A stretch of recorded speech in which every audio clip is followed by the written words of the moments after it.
Muy buenos días, bendecido día para todos ustedes. Eh, esta mañana amanecí feliz, muy feliz porque el Señor es maravilloso. El Señor nos ama y quiero que no se les olvide.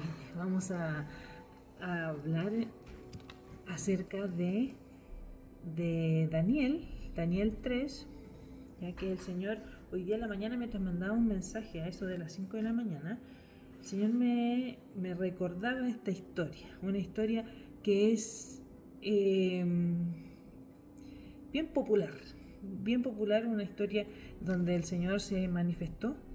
Y esto es lo que sucedió en el horno de fuego. ¿Ya? Vamos a remontarnos a Babilonia. Babilonia era el imperio que esclavizó a Israel, el pueblo de Israel. ¿Ya? En ese momento el rey Nabucodonosor era el que dirigía este imperio y se le ocurrió una gran idea. Se le ocurrió una gran idea que fue la de construir una estatua de oro. ¿Cómo era esta estatua? Esta estatua medía 27 metros de alto por 2,7 metros de ancho. No era tan ancha para lo grande que era de lo alto. Si vamos a hacer una similitud, la estatua medía como un edificio de 9 pisos y estuve averiguando ahí que era un poquito más, 3 metros menos que el Cristo de Redentor de Brasil, el que está en Brasil. Yo no he ido, no lo conozco, pero el que ha ido queda impresionado, ¿cierto? Porque es muy alta. La particularidad es que no era muy ancha, entonces se veía más imponente al ser tan alta. ¿Ya? ¿Dónde la puso? Estratégicamente, el rey Nabucodonosor puso esta estatua en una llanura, un lugar plano, eh, cerca de la ciudad de Babilonia, que más o menos ahora es Irak, ya cerca de la ciudad de Irak.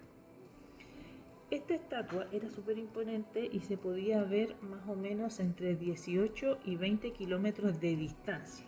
Y como era de oro, esta estatua, con el sol del desierto de ahí, brillaba, entonces se podía ver desde más lejos. ¿Ya? ¿Cuál era el propósito de haber construido esta estatua? Un propósito simple para un rey. Él quería probar, ¿cierto?, su lealtad, la lealtad política y religiosa que tenían sus mandatarios. Entonces, ¿qué hizo este rey? Hizo un edicto después de haber eh, hecho terminado la estatua. Él mandó a llamar a todos porque vamos a hacer una celebración. Es como cuando no sé, la otra vez mi mamá me contaba que cerca de donde ella vive, en el Belloto 2000, hicieron como una placita. Terminaron la placita y llamaron a todos los vecinos a inaugurarla. Ya, cortaron la cinta, todo eso. Eso mismo quería hacer el rey Nabucodonosor. Cortar la cinta y mostrar, ¿cierto?, la grandeza de la estatua que él había mandado hacer. Y también hizo un edicto en el cual a todos los que convocó a gobernadores, consejeros, tesoreros, a todos los altos cargos, la jerarquía máxima de ese tiempo, y dijo que esta estatua era tan importante para demostrar su lealtad hacia él, que cuando empezaran a oír música, a sonar los salterios, las arpas, las trompetas, bla, bla, bla, y de tanto instrumento, todos tenían que postrarse y adorar esa imagen. O sea, no era imagen, esa estatua. ¿Ya? Porque no era como un obelisco en realidad, no era así como la imagen de algo, sino que era un obelisco, más o menos. Entonces toda la elite fue convocada, fueron todos para allá, se perifollaron, ¿cierto? Y dijeron, vamos al evento espectacular. Y ahí aparecen estos 3 jóvenes judíos Sadrach, Mesach y Abednego, los cuales yo cuando era chica siempre me llamó la atención y decía, uy, qué valientes esos jóvenes. Y yo me imaginaba, era como que estaban todos ahí y de repente aparecían unos jóvenes, cualquier joven, unos jóvenes cualquiera, y, y, lo, y no se postraban. Yo decía, oh, cualquier joven, pero en realidad no eran cualquier joven. Así como el rey mandó a llamar a los más altos cargos, a los mejores, ellos también, no tenemos que olvidar que en Daniel 2, cuando Daniel fue a donde el rey interpretó un sueño, cuando Daniel interpretó ese sueño, Nabucodonosor lo puso en un puesto de alto cargo. Él quedó, digámosle, como ministro del interior de Babilonia. Y Daniel le hizo una petición al rey y le pidió que, sí, voy a leerle textual, a Daniel 2:49, y dice, además, a solicitud de Daniel, el rey nombró a Sadrach, Mesach y Abednego como administradores de la provincia de Babilonia. Y Daniel, por su parte, permaneció en la corte real, ¿ya? Como primer ministro. Entonces, mientras que él se quedaba en la corte real, Nabucodonosor fue a una ciudad, ¿cierto? A la llanura de Dura, para que hicieran ese estatua. Y nos preguntamos, ¿y dónde estaba Daniel? Daniel estaba trabajando, haciendo sus labores de primer ministro de Babilonia. ¿Ok? Entonces yo decía, ¿y quiénes son estos? ¿Por qué eran? No, ellos eran gobernadores, administradores de la provincia de Babilonia. Eso era un puesto de alto rango. Ya.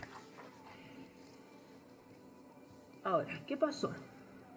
Las otras personas de alto rango, bueno, empezaron a sonar la trompeta. Bueno, una música que pusieron ellos, ¿cierto? Y empezaron a postrarse, todos. Cuando de pronto, uno de ellos mismos, otros gobernadores de otras ciudades dijeron, oye, pero ¿qué pasa? Estos no se están postrando. ¿Y qué pasó? Los fueron a acusar. Entonces se fueron donde el rey y dijo, oye, estos tráiganmelos, por favor, porque como el edicto del rey decía que cualquiera, dice aquí en el edicto, decía todo en Daniel 3:6, todo el que no se incline ante ella ni la adore será arrojado de inmediato a un horno en llamas. Eso era lo que iba a hacer el rey Nabucodonosor. Entonces, estas personas fueron a acusar a estos chiquillos y le dijeron, oye, ellos no se postraron. Tú dijiste que los que no se postraban tenían que ir al horno de fuego. Entonces ya, tienen que ir al horno de fuego. Tenemos que recordar que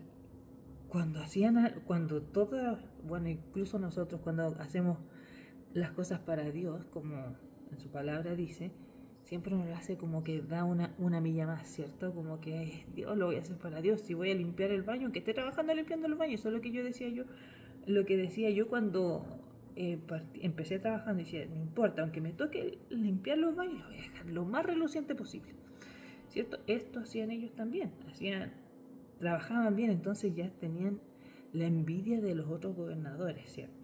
Porque además llegó el rey los había puesto en este alto cargo y quizás para algunos no se lo merecían, ¿ya? Entonces, ahí entró el conflicto. ¿Fidelidad a quién? ¿O al rey o a Dios? La respuesta fue clara. El rey Nabucodonosor les dijo, ¿en serio ustedes no hicieron eso? Y ellos dijeron, ¿para qué nos vamos a defender? La verdad es que no lo hicimos. Y dice textual en Daniel 3:16. No hace falta que nos defendamos ante su majestad. Si se nos arroja al horno en llamas, el Dios al que servimos puede librarnos del horno y de las manos de su majestad. Pero aún, si nuestro Dios no lo hace así, sepa usted que no honraremos a sus dioses ni adoraremos a su estatua. Firmes, firmes. No importando si Dios los iba a librar del horno de fuego, ellos no iban a inclinarse. ¿Ya? Entonces, ¿qué pasó? El milagro, ¿cierto? Los echaron al horno de fuego. De hecho, el rey Nabucodonosor se enojó tanto, dijo, pero ¿cómo me están dejando en vergüenza? Sí, porque yo los puse como gobernadores y delante de todas las personas me están dejando en vergüenza, no quieren honrar mi mandato, la palabra que yo doy, se supone que ellos me tienen que obedecer y no cuento con su lealtad. Entonces se enojó tanto que mandó a calentar el horno de fuego 7 veces más. Eso fue mucho. Tanto así que los guardias que agarraron a Sadrach, perdón, siempre me saque y Abednego ahí. Los guardias que los llevaban para tirarlos al horno de fuego, para ponerlos en el horno de fuego, se murieron inmediatamente, ni siquiera alcanzaron a ponerlos adentro y ellos murieron, porque el fuego era tal que los alcanzó y murieron. No así ellos, ¿cierto? Ellos entraron en el horno de fuego, no les pasó absolutamente nada. Y además, el rey ve, en vez de, dice, pero ¿cómo si habíamos puesto a 3 hombres en el horno de fuego y veo 4? Y uno de ellos tiene apariencia de Dios, tiene como la apariencia de los dioses, o sea que era como un hombre imponente, me imagino yo, rubio, de ojos azules. Brillante como el sol, ¿cierto? Porque tenía apariencia como de los dioses. Me acuerdo de la película de monitos que Hércules, era como él era semidios, ¿cierto? Era como bien brillaba. Entonces, ¿qué pasó? ¿Qué pasó ahí?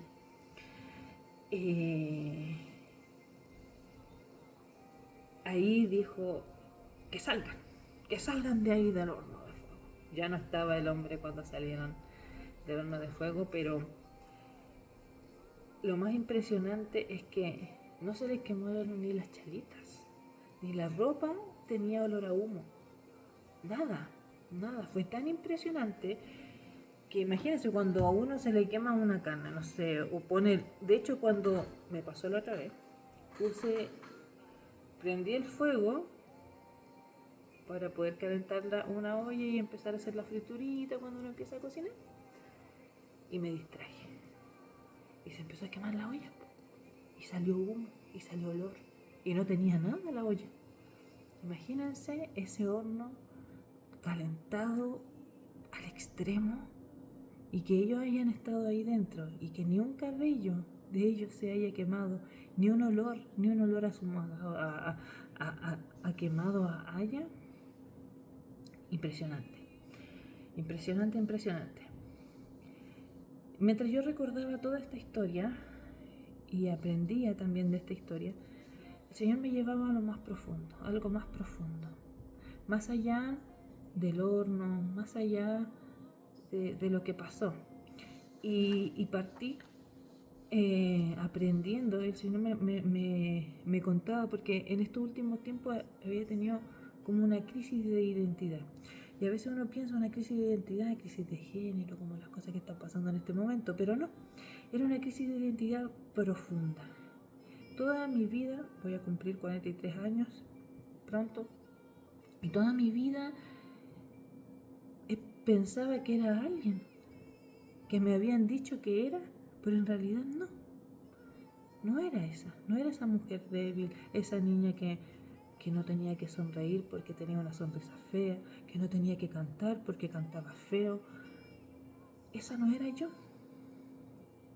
Y el Señor me llevaba a mostrar, me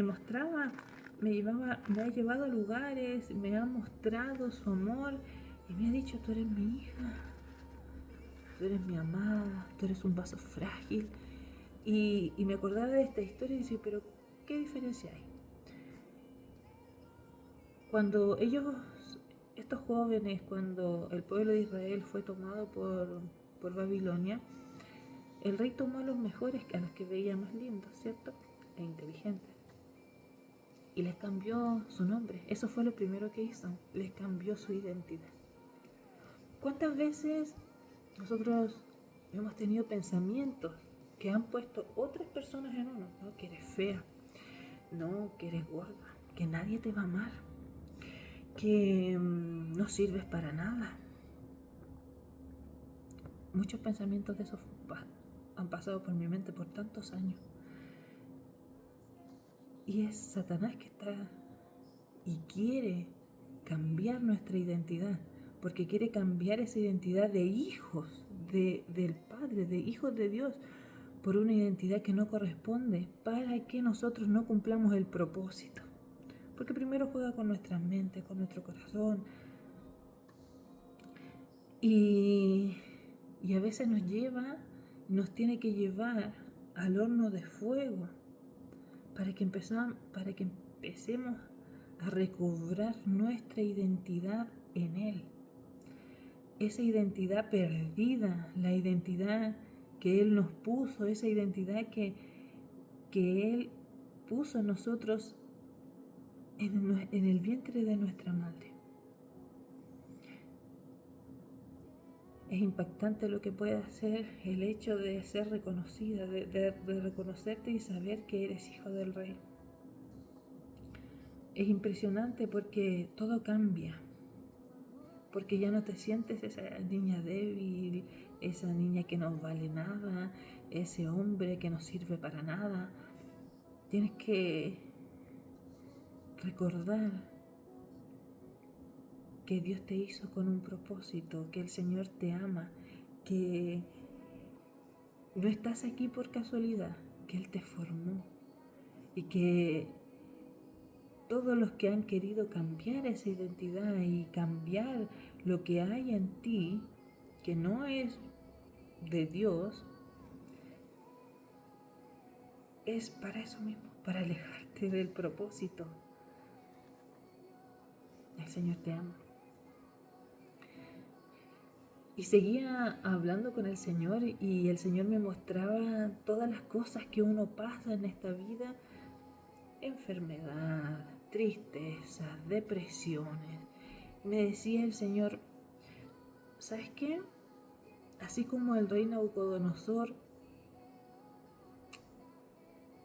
puso esa estatua se hizo, yo permití que la creara el rey Nabucodonosor también, casi con el mismo propósito que tenía el rey: probar la lealtad.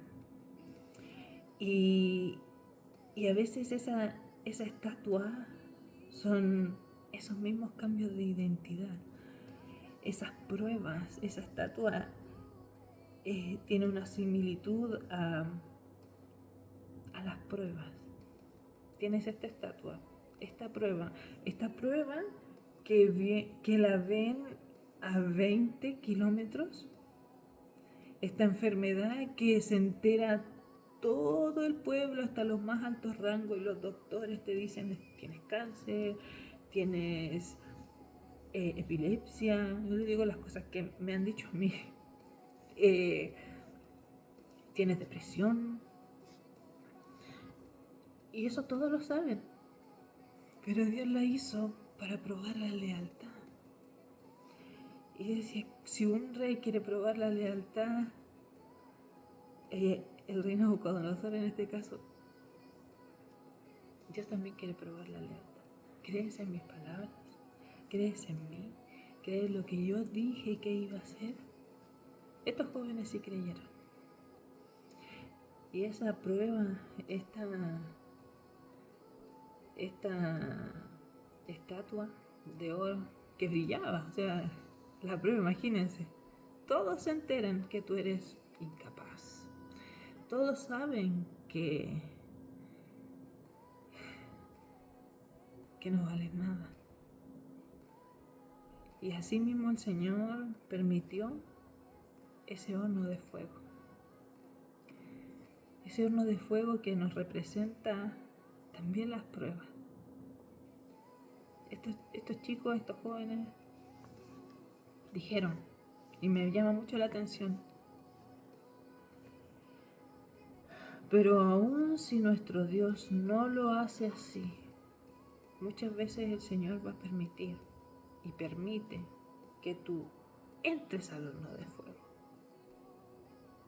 para reconocerse, para que todos puedan glorificarse a través de ese horno de fuego, de esa estatua de oro, que Él está ahí, Él está aquí, Él está contigo, Él está conmigo, Él está en tu enfermedad, Él está presente en cada una de tus etapas, en esa tristeza, en esa depresión, cuando te dices que no soy nada, que no valgo nada.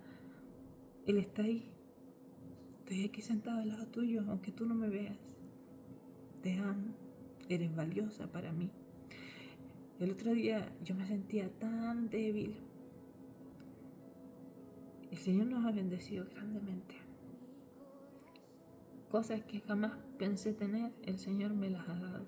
Y me sentía débil, decía, Señor, no puedo, porque a veces tengo dolor, muy fuertes dolores en mis manos. Decía, ¿por qué soy así tan frágil? Yo antes podía hacer esto, yo antes podía cambiar una llave completa del lavadero porque nadie más lo podía hacer, tenía que hacerlo solo. Antes podía levantar peso, hacer cosas.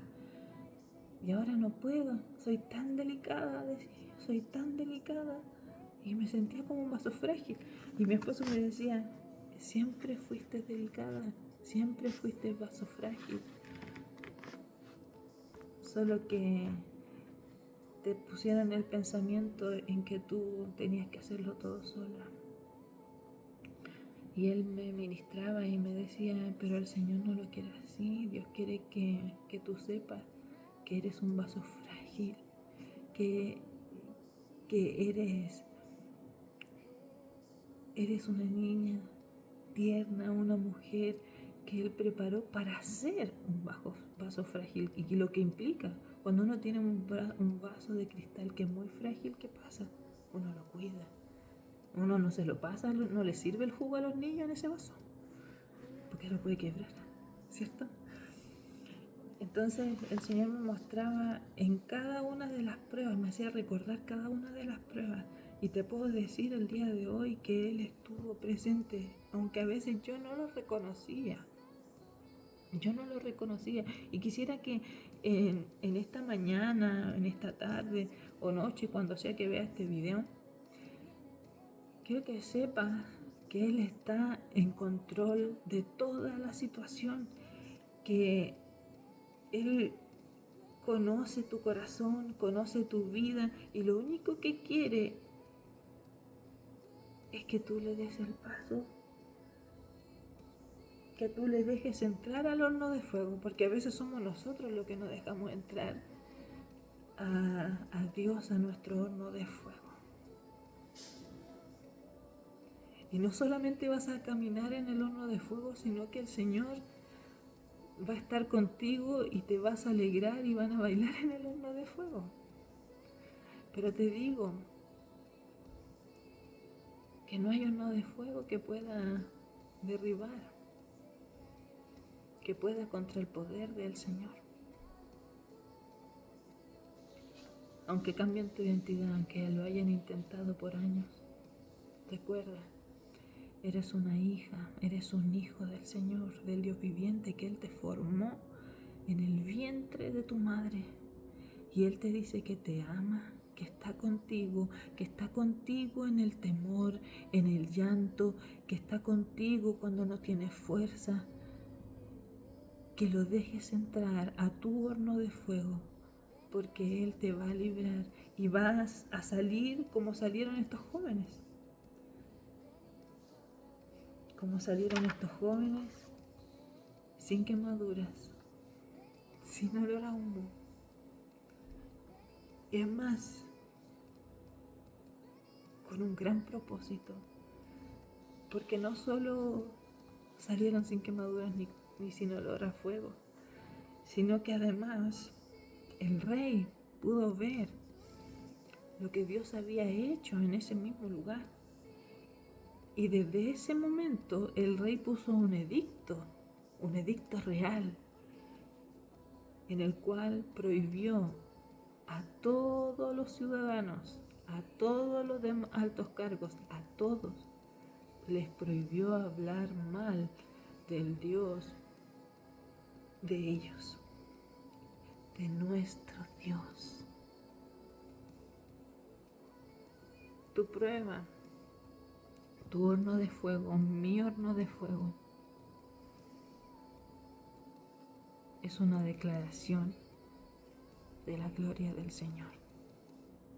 A través de ti, a través de mí, el Señor va a ser glorificado y todos van a poder ver, los más altos cargos. Ese doctor que te dijo tienes ese cáncer, va a poder ver, va a poder ver, va a poder ver el milagro en ti, va a poder ver a Dios en ti, en tu prueba, en mi prueba, en mi horno, en tu horno. Él va a poder ver al Dios de lo imposible. Él va a poder ver al Dios de lo imposible. Si estás pasando una situación, a veces uno se dice, ay, ¿por qué a mí? ¿Por qué a mí? Porque tú eres el canal para que otros vean el poderío del Señor. Y ese doctor y esa compañera de trabajo, ese jefe, van a ver que tú no estás solo, que tú no estás solo en el horno de fuego, que el Señor está contigo. Y eso va a hacer que haya un edicto en su corazón, en el corazón de las personas que vean el milagro de Dios y no van a poder hablar mal de Dios. Y van a conocerle y van a conocerle en espíritu y en verdad a través de tu horno de fuego. Tu horno de fuego no es en vano, tiene un propósito. Esa estatua, a pesar de que la hizo Satanás, en este caso Satanás no hace estatuas, pero se pisa la cola solo, porque todo lo que pasa en nuestras vidas es para honrar y glorificar el nombre de Dios, aunque se vea alto como un edificio, aunque sea 7 veces más caliente de lo normal ese horno de fuego, tiene un propósito. Y el propósito es que puedan conocer al Dios de lo imposible. Tu vida tiene un propósito, aunque aún no lo veas. Refúgiate en el Señor, porque el Señor tiene todo, hasta lo más mínimo, todo lo tiene bajo control. Les amo.